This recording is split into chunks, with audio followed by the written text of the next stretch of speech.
जी हाँ बच्चों, हम लोग principles of inheritance and variation को पढ़ रहा था। 7 कंट्रास्टिंग कैरेक्टर्स को लिया मेंडल्स ने पी प्लांट्स में, जिसको हम लोग गार्डन पी बोलते हैं, पाइसम सटाइबम, उसमें 7 कंट्रास्टिंग कैरेक्टर्स को लिया था। Seed shape, seed colour, flower position, flower colour, pod shape, pod colour and stem height. यहाँ पे सीड शेप जो है, ये सीड शेप में 2 शेप आता है, डोमिनेंट फॉर्म्स में राउंड और रिसेसिव फॉर्म्स में रिंकल। तो राउंड और रिंकल का कंसेप्ट क्या है, यहाँ पे एक्चुअली इस बात को समझेंगे कि कोई भी सीड रिसेसिव कैरेक्टर रिंकल्स का फॉर्मेशन कैसे करता है। यहाँ पे हम लोग रिंकल का कंसेप्ट को देखेंगे।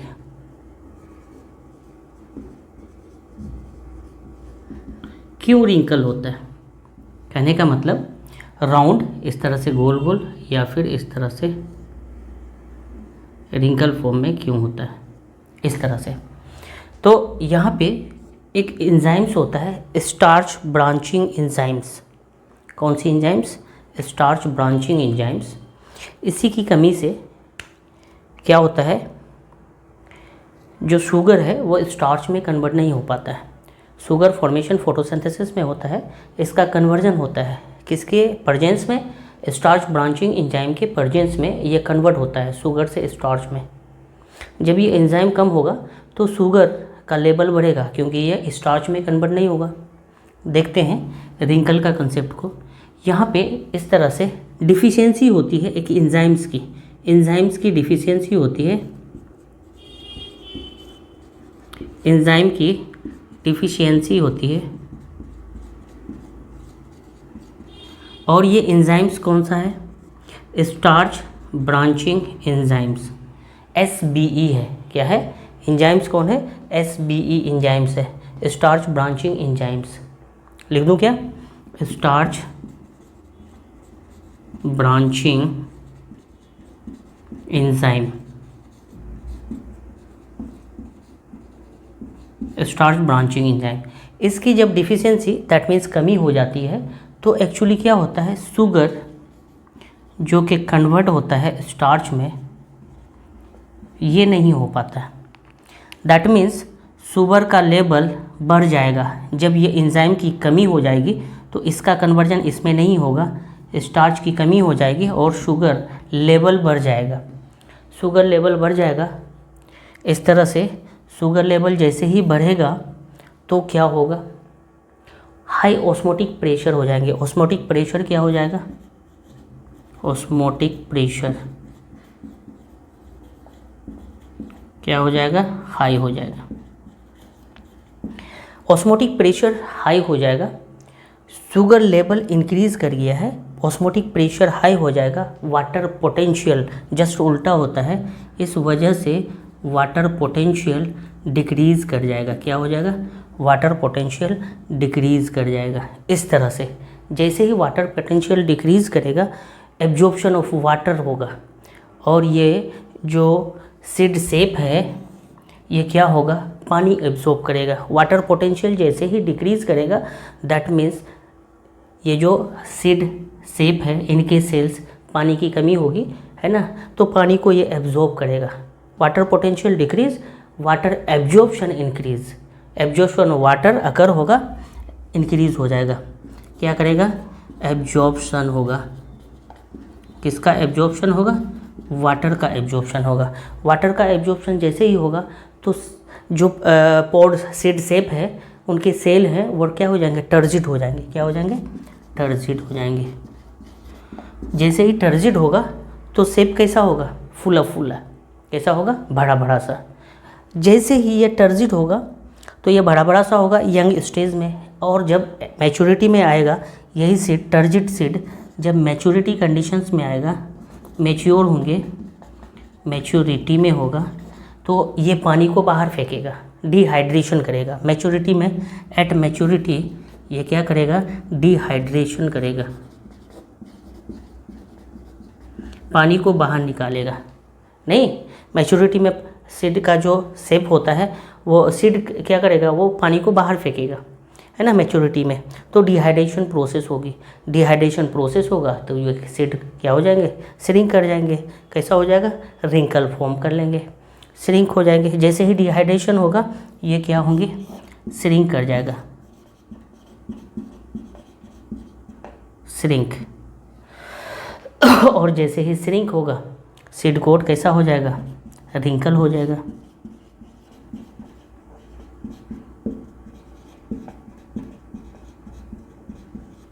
कैसा होगा, श्रिंक के बाद सीड कोट रिंकल हो जाएगा। पानी जब निकल जाएंगे तो वो कैसा हो जाएगा, फ्लैशिड टाइप से हो जाएंगे, रिंकल फॉर्म्स आ जाएंगे।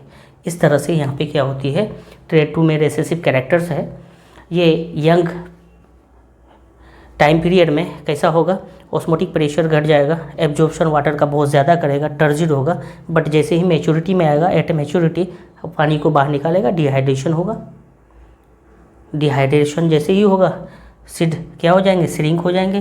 That means seed coat wrinkle हो जाएगा, झुर्री आ जाएंगे इस तरह से। ओके, तो ये प्रोसेस होती है रिंकल का। राउंड जैसे बड़ा बड़ा होगा स्टार्च, है ना, इसका कन्वर्जन होगा, स्टार्च ज़्यादा होगा, बड़ा बड़ा होगा, है ना। अब यहाँ पे हम लोग कैरेक्टर्स को देखते हैं। कोई भी कैरेक्टर्स है, ये सारे जो कैरेक्टर्स हैं, कोई भी कैरेक्टर्स है, ये डिपेंड किस पे होता है, जीन पे डिपेंड होता है। किस पे, कैरेक्टर्स, कहने का मतलब जो ट्रेट्स होती है, कैरेक्टर्स होता है, वो क्या होता है, जीन पे डिपेंड करता है ना। Characters depends on, characters depends on, characters depends on, किस पे डिपेंड करेगा, कैरेक्टर्स डिपेंड्स ऑन,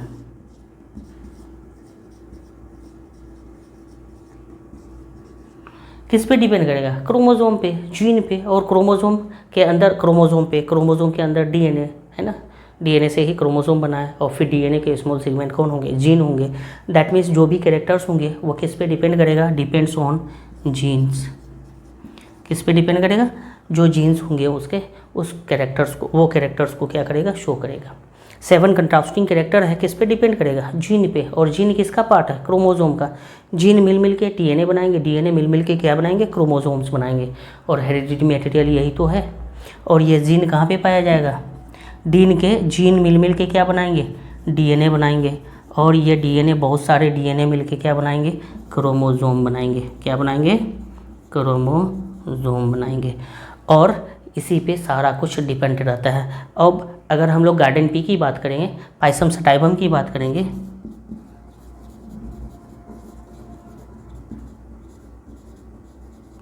ये जो पाइसम सटाइवम है, इसमें total haploid number of chromosomes जो होगा वो क्या होगा, 7 होगा, है ना।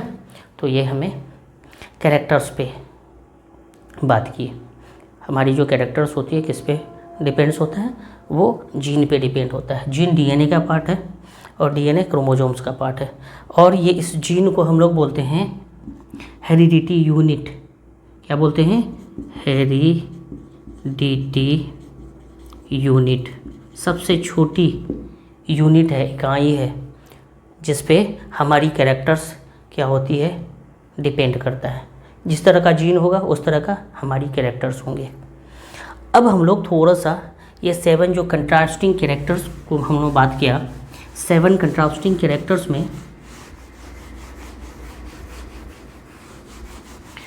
ये जो 7 कंट्रास्टिंग कैरेक्टर्स है, ये किसी 7 क्रोमोसोम्स पे डिपेंड्स नहीं है। ओनली 7, 1 2 3 4 5 6 7 सब पे डिपेंड नहीं है, सब पे ये प्रेजेंट नहीं है। नॉट एसोसिएट है ना, not associated with 7 contrasting characters. ये जो है 7 कंट्रास्टिंग कैरेक्टर या फिर कैरेक्टर्स, 7 कैरेक्टर्स जो है ये क्या है, 7 क्रोमोसोम्स पे नहीं है। ये क्या है, नॉट एसोसिएटेड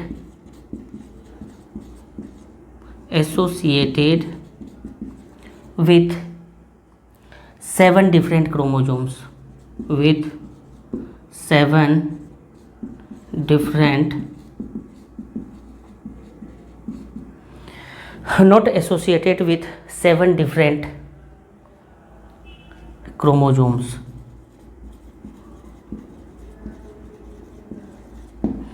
है ना। तो किस पे ये कैरेक्टर्स एसोसिएट होता है, किस किस क्रोमोजोम्स पे ये कैरेक्टर्स एसोसिएट होता है? 1 नंबर, 4 नंबर, 5 नंबर और 7 नंबर पे किस किस क्रोमोजोम्स में? 1, 5, 7, 1, 4,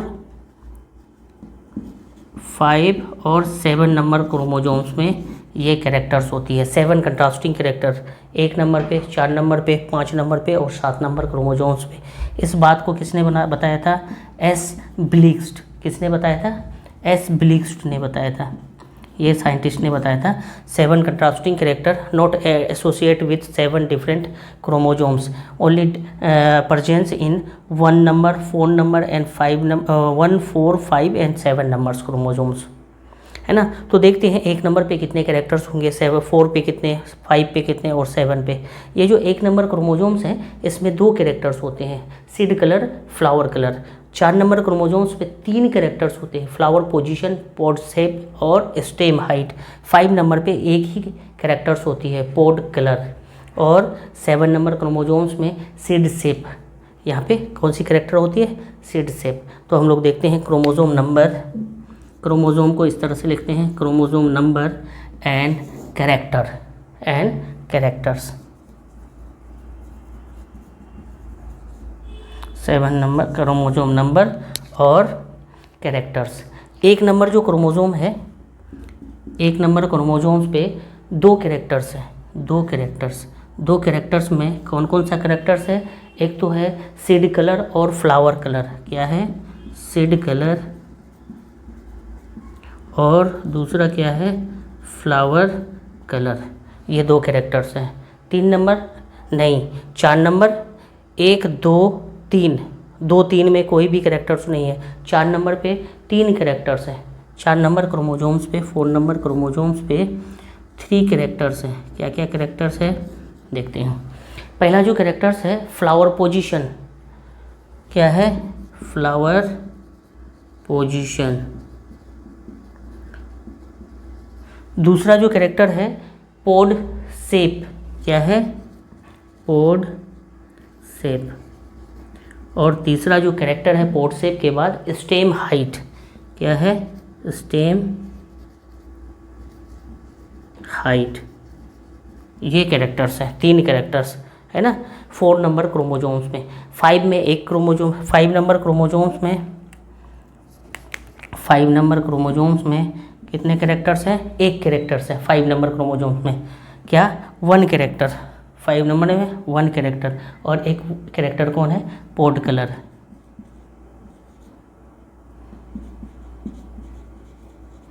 सेवन नंबर क्रोमोजोम्स में भी 1 कैरेक्टर है, 7 नंबर में 1 कैरेक्टर, सीड शेप। क्या है? Seed shape. ये कैरेक्टर्स हैं। दैट मीन्स 1, 4, 5, 7, 1 में 2 कैरेक्टर्स, 4 में 3 कैरेक्टर्स, 5 में 1 कैरेक्टर्स और 7 में 1 कैरेक्टर्स। इस तरह से 7 कैरेक्टर्स हैं। क्या है? 7 डिफरेंट क्रोमोजोम्स में नहीं है, ओनली 1, 4 और 5 और 7 में ये प्रेजेंट है। तो हमें याद रखना है। अब हम लोग को देखना है यहाँ पे हाइब्रिडाइजेशन प्रोसेस मेंडल्स ने जो किया, स्टेप वाइज हाइब्रिडाइजेशन किया। हाइब्रिडाइजेशन कहने का मतलब 2 अलग अलग प्लांट्स को क्या किया? 2 अलग अलग प्लांट्स से एक प्लांट्स का फॉर्मेशन किया। उसको क्या बोलेंगे? Hybridisation experiment. तो एक्सपेरिमेंट कैसे किया उस चीज़ को हम लोग मेंशन करते हैं।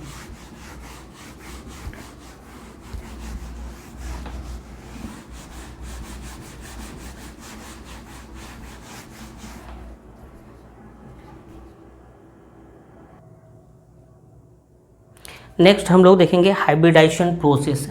मेंडल्स ने हाइब्रिडाइजेशन किया किस तरह से।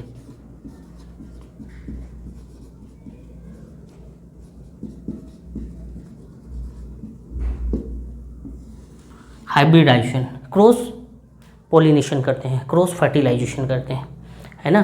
तो किस तरह से करते हैं? यहाँ पे हाइब्रिडाइजेशन प्रोसेस होती है, hybridisation experiment.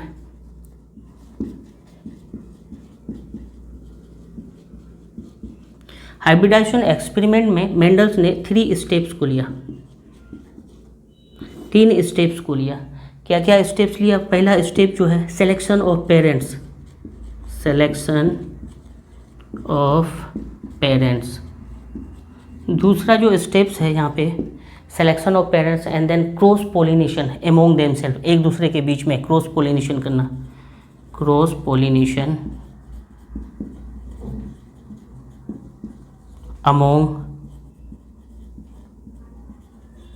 Themselves, among themselves. तीसरा स्टेप जो होगा, एक दूसरे के बीच में क्रॉस पोलिनेशन करना। और फिर नेक्स्ट जो स्टेप्स होगा, थर्ड स्टेप, सेल्फ पोलिनेशन करना।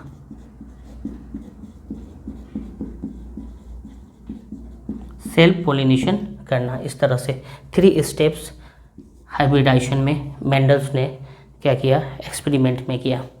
सबसे पहले हम लोग मोनोहाइब्रिड क्रॉस को देखेंगे, किस तरह से यहाँ पे क्रॉस पोलिनेशन होती है। सबसे पहले सिलेक्शन ऑफ पेरेंट्स करते हैं, फिर क्रॉस पोलिनेशन एमोंग देमसेल्फ, और फिर सेल्फ पोलिनेशन होता है। सेल्फ मीन्स अपने बीच में। तो यहाँ पे जो इस तरह से हाइब्रिडाइजेशन प्रोसेस होंगी 3 स्टेप्स में होंगे। इससे पहले हम लोग मोनोहाइब्रिड क्रॉस को देखते हैं, Mendel's monohybrid cross. Monohybrid cross क्या है? मोनोहाइब्रिड क्रॉस जब सिंगल कंट्रास्टिंग कैरेक्टर का यूज़ किया जाता है क्रॉस में, क्रॉस बिटवीन 2 प्लांट्स, है ना, different in 1 pairs of contrasting trait. Contrasting trait कहने का मतलब एक डोमिनेंट ट्रेट होगा और दूसरा रिसेसिव ट्रेट्स होगा। तो मोनोहाइब्रिड क्रॉस में सिंगल कंट्रास्टिंग कैरेक्टर का यूज़ किया जाता है और क्रॉस किया जाता है, क्रॉस पोलिनेशन की जाती है। तो हम लोग यहाँ पे लिखेंगे मोनोहाइब्रिड क्रॉस में क्रॉस बिटवीन 2 पेरेंट्स। यहाँ पे क्या होती है?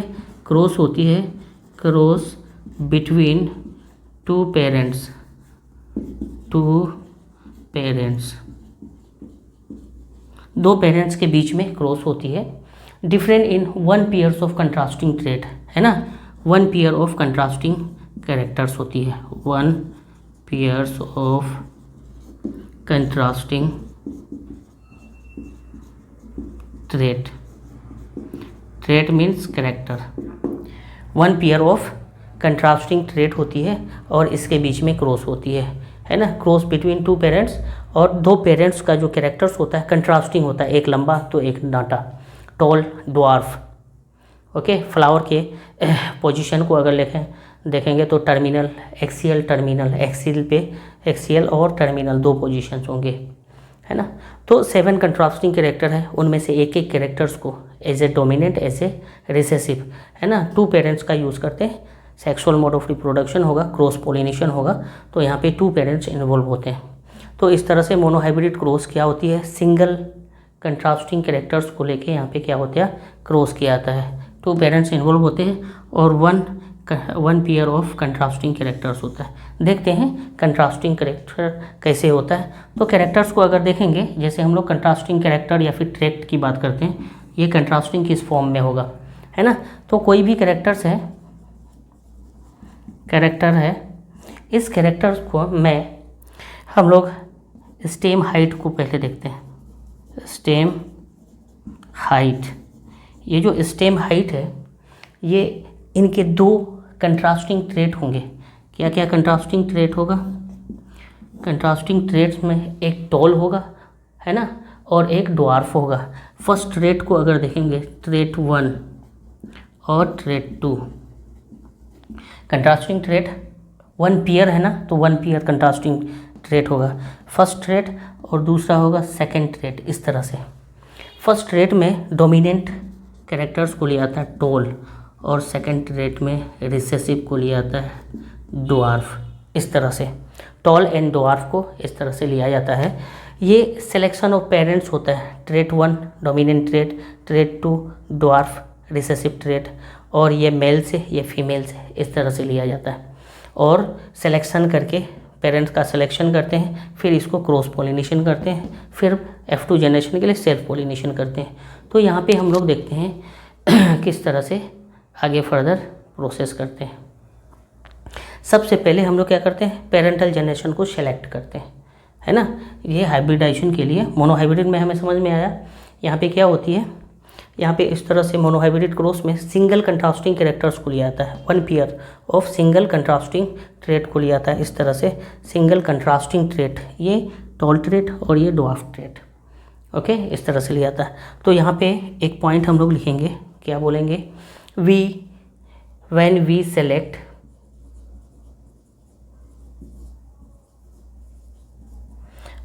सेलेक्ट पेरेंटल जेनरेशन,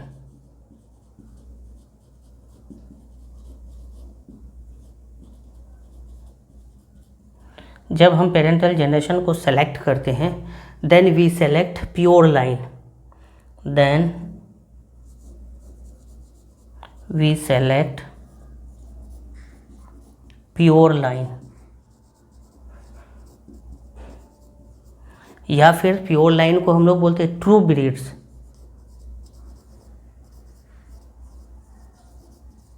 या फिर इसी को हम लोग बोलते हैं ट्रू ब्रीड्स को क्या बोलते हैं, फॉर टू कंट्रास्टिंग ट्रेट। यहाँ पे प्योर लाइन या फिर ट्रू ब्रीड्स लिया जाता है, और ये क्या करते हैं, टू कंट्रास्टिंग ट्रेट को लिया जाता है। इसमें क्या लिया जाता है, टू कंट्रास्टिंग ट्रेट को लिया जाता है,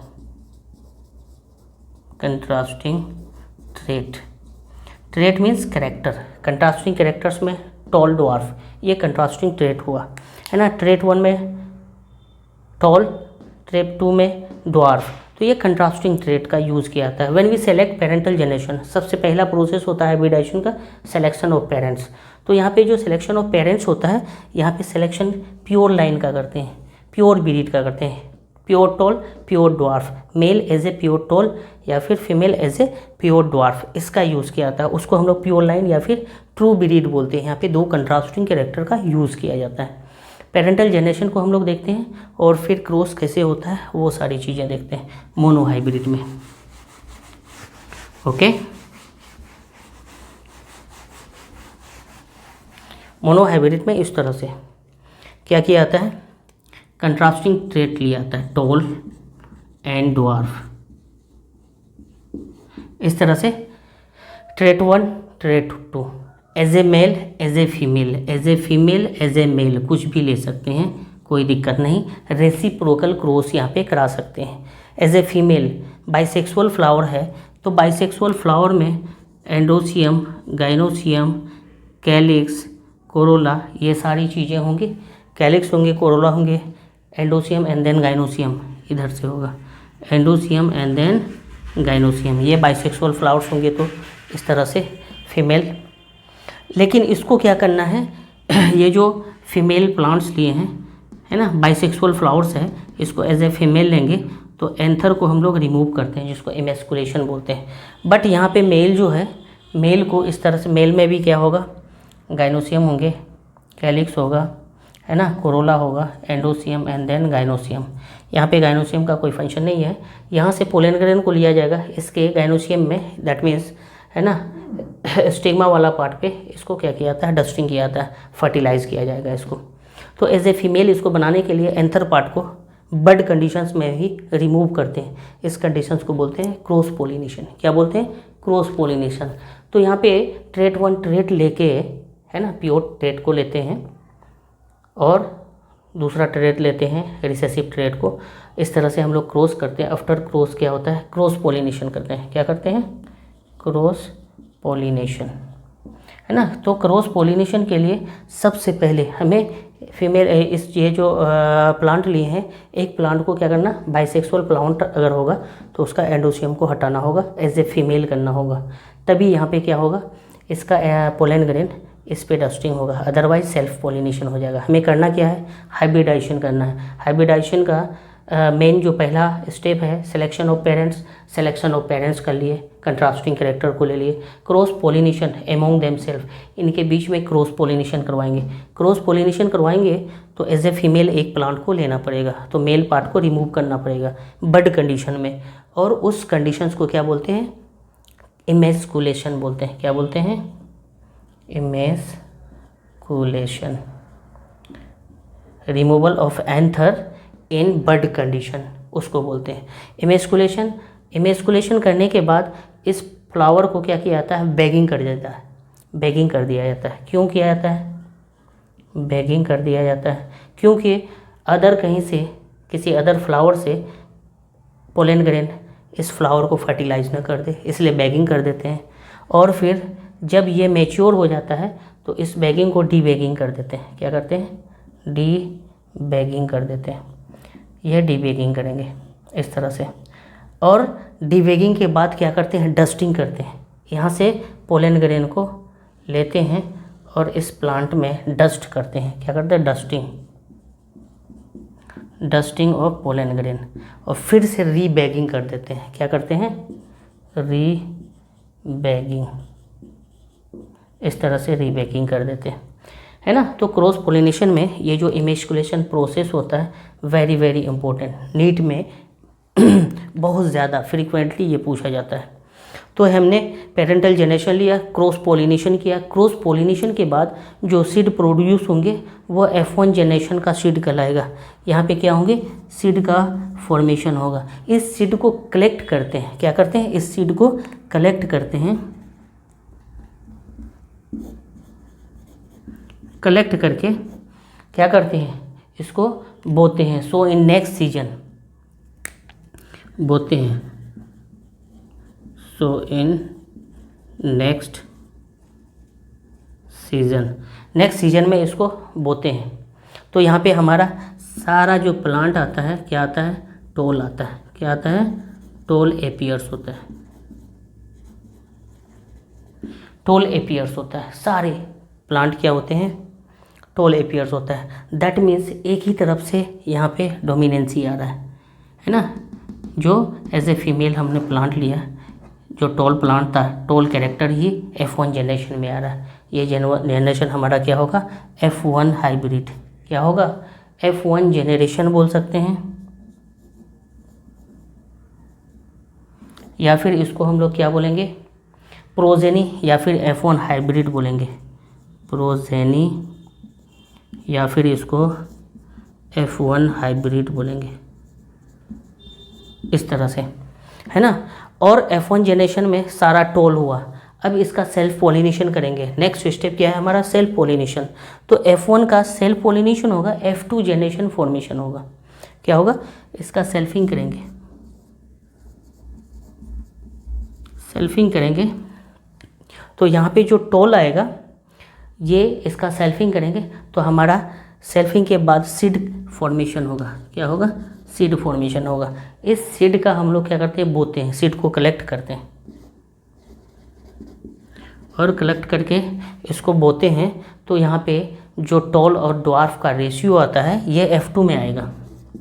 F2 जनरेशन, है ना। F2 जनरेशन में टॉल और ड्वार्फ का जो रेशियो आएगा ये कैसा आएगा? 3:1 आएगा, है ना। ये फिनोटाइपिक रेशियो होता है F2 जनरेशन में। जीनोटाइप्स की अभी हम लोग बात नहीं करेंगे।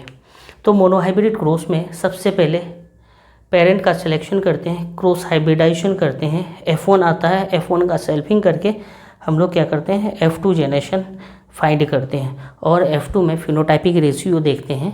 तो ये रेशियो जो है F2 में, ये हमारा इधर वाला भी आता है कैरेक्टर और इधर वाला भी कैरेक्टर आता है। दोनों पेरेंट का कैरेक्टर F2 में आता है।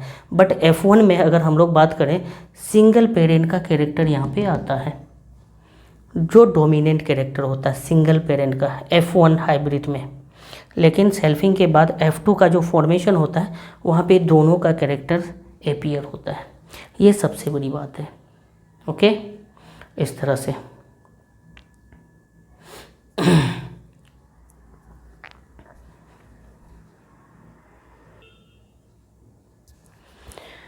ओके।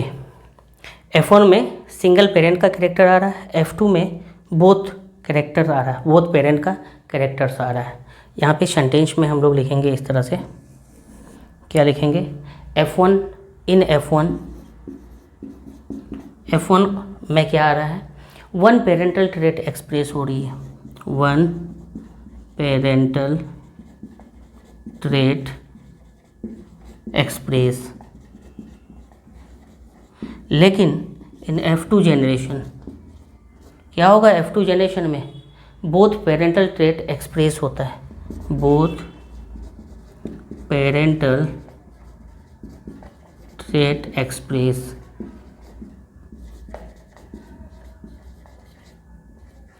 दोनों, है ना, दोनों पेरेंट्स का यहाँ पे F2 में क्या होता है, कैरेक्टर अपीयर्स होता है। और रेशियो टॉल एंड ड्वार्फ का क्या होता है, 3:1 ये होता है। अभी हम लोगों ने F2 में जो देखा, टॉल का रेशियो ज़्यादा होता है, डोमिनेंसी ज़्यादा होती है और रिसेसिवनेस कम होता है, इसी वजह से रेशियो 3:1 आया, टॉल 3, ड्वार्फ 1, इस तरह से। अब हम लोग अगर मोनोहाइब्रिड के अलावा बाद डाईहाइब्रिड को देखेंगे, तो मोनोहाइब्रिड में जैसे सिंगल कंट्रास्टिंग कैरेक्टर्स को लेके क्रॉस किए, F1 सीड मिला, फिर इसका सेल्फिंग किए, F2 सीड आया, इस तरह से प्लांट का इवोल्यूशन हुआ तो हमें रिजल्ट जो भी आया है ना। यहाँ पे टॉल और ड्वार्फ सिंगल कंट्रास्टिंग कैरेक्टर। अब डाईहाइब्रिड में 2 character as a male, 2 character as a female लेंगे, इसके बीच में क्रॉस करवाएंगे, उसको क्या बोलेंगे, डाईहाइब्रिड क्रॉस। तो हम लोग मोनोहाइब्रिड के बाद डाईहाइब्रिड क्रॉस को देखते हैं।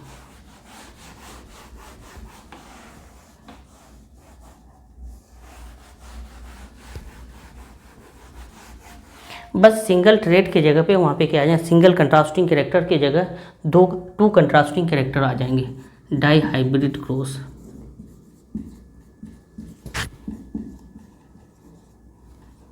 डाईहाइब्रिड क्रॉस में क्या यहाँ पे मेंशन करना है, 2 contrasting character, 2 pairs of contrasting trait, 2 pairs of contrasting trait. यहाँ पे 2 पेयर ऑफ कंट्रास्टिंग ट्रेट को लेके क्या करते हैं, for 2 different characters, 2 pairs of contrasting trait या फिर कैरेक्टर्स को लेके क्या करते हैं, इसको हम लोग कैरेक्टर्स बोलते हैं, है ना। 2 पेयर्स ऑफ कंट्रास्टिंग ट्रेट या फिर कैरेक्टर्स लेंगे for different characters, for 2 different character.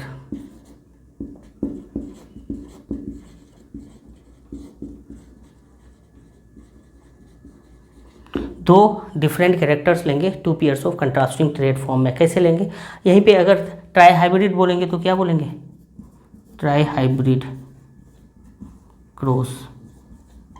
3 contrasting characters लेंगे और क्रॉस कराएंगे, क्या बोलेंगे, 3 pairs of contrasting trait, 3 pairs of contrasting trait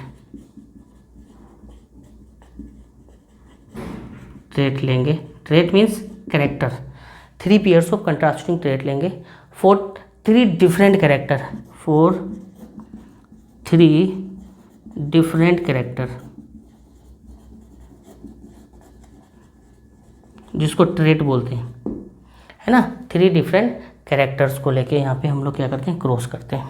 3 pair of contrasting trait या फिर कैरेक्टर फॉर 3 डिफरेंट कैरेक्टर, है ना। 3 पेयर्स ऑफ कंट्रास्टिंग ट्रेट लेते हैं।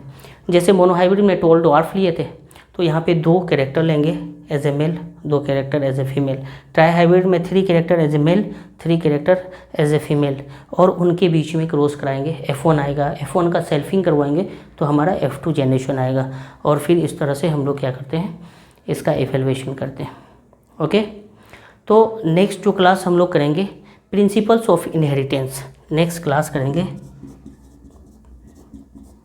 हेडिंग होगा हमारा प्रिंसिपल्स ऑफ इनहेरिटेंस। यहाँ पे कुछ कैरेक्टर्स, कुछ फीचर्स को देखेंगे, प्रिंसिपल्स को देखेंगे। प्रिंसिपल्स ऑफ इनहेरिटेंस में principle of pair factor, principles of dominant, principles of segregation वगैरह को देखेंगे। प्रिंसिपल्स ऑफ इंडिपेंडेंट असॉर्टमेंट, ये 4, इनमें से 3 ही लॉ है मेंडल्स का।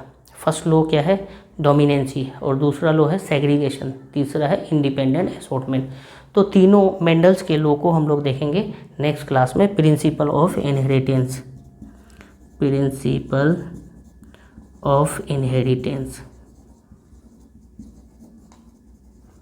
Okay, thank you.